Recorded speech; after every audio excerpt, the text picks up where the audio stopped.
So this story is called That Rabbit Belongs to Emily Brown. Once upon a time there was a little girl called Emily Brown and an old grey rabbit called Stanley. One day Emily Brown and Stanley were just launching themselves into outer space to look for alien life forms when there was a rat-a-tat-tat at the kitchen door. It was the chief footman to the Queen. He said, "The Queen has very kindly noticed your rabbit and she would like to have that bunny-wunny. In return, she offers you this brand new golden teddy bear." Emily Brown looked at the Queen's teddy bear. It was stiff and new and gold and horrible. It had staring eyes and no smile at all. "No, thank you," said Emily Brown. "This rabbit is not for sale, and his name isn't Bunny-Wunny, it's Stanley." And Emily Brown politely shut the door. An hour or so later, Emily Brown and Stanley were riding through the Sahara Desert on their motorbike when there was a rat-a-tat-tat at the garden door.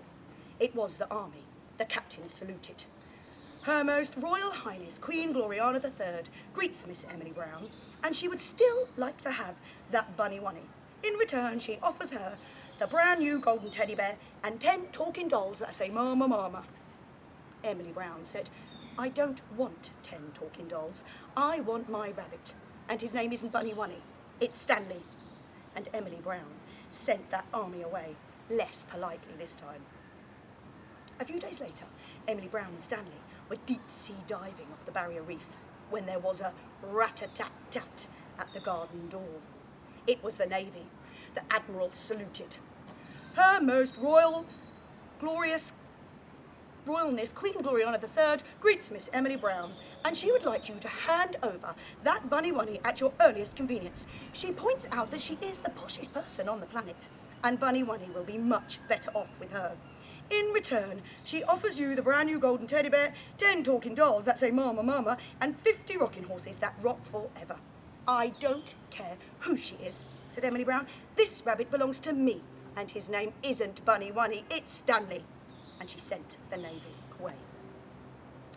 A few weeks later, Emily Brown and Stanley were climbing through the Amazonian rainforest when there was a rat-a-tat-tat at the garden door. It was the Air Force. The Wing Commander saluted. "Her Excellence, the Most Mighty Queen Gloriana III greets Miss Emily Brown and says she must have the bunny-wunny right now or she will not answer for the consequences. In return, we will give her a brand new golden teddy bear, 10 talking dolls that say mama mama, 50 rocking horses that rock forever, and all the toys she could ever desire." Now, Emily Brown was fed up. She sent the Air Force away and pinned a notice on the garden gate that read, "This rabbit is not for sale, and his name is not Bunny-Wunny, it's Stanley." A few months later, Emily Brown and Stanley were lying fast asleep in bed, dreaming of all the adventures they would have the next day, when there was absolutely no noise at the door or the gate or the window. Silently, in crept the Queen's special commandos, and they stole the rabbit that belonged to Emily Brown. When Emily Brown woke up the next morning, for the first time in her life, there was no Stanley. Emily Brown was so cross, she knew just what had happened. She marched straight up to the palace on the hill and knocked on that naughty Queen's front door, rat-a-tat-tat. Emily Brown ran into the palace, and there was that naughty Queen crying like anything. And the first thing she said was, "Thank goodness you've come, Emily Brown. There's something wrong with Bunny-Wunny." There was indeed something wrong with Stanley. That silly, naughty Queen had put him in the royal washing machine all night, and he'd come out an odd pink colour.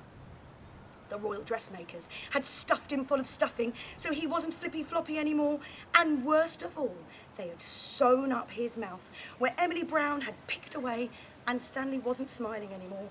Stanley was miserable. "Oh, Emily Brown, is there anything you can do?" asked the silly, naughty Queen. "There certainly is," said Emily Brown. "I shall take Stanley home." That silly Queen started crying harder than ever.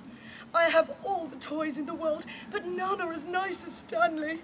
Emily Brown felt sorry for the silly Queen. she went to the royal toy cupboard and she took down the brand new golden teddy bear and she placed it on the Queen's lap. And she whispered so that no one else could hear, "You take that horrid brand new teddy bear and you play with him all day.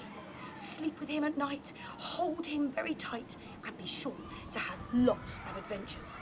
And then, maybe one day, you will wake up with a real toy of your own." And Emily Brown and Stanley went home. That was the last Emily Brown and Stanley heard from that silly, naughty Queen for quite some time. But one day, a couple of years later, Emily Brown and Stanley were exploring the outermost regions of the Milky Way, and there came a rat-a-tat-tat at the kitchen door.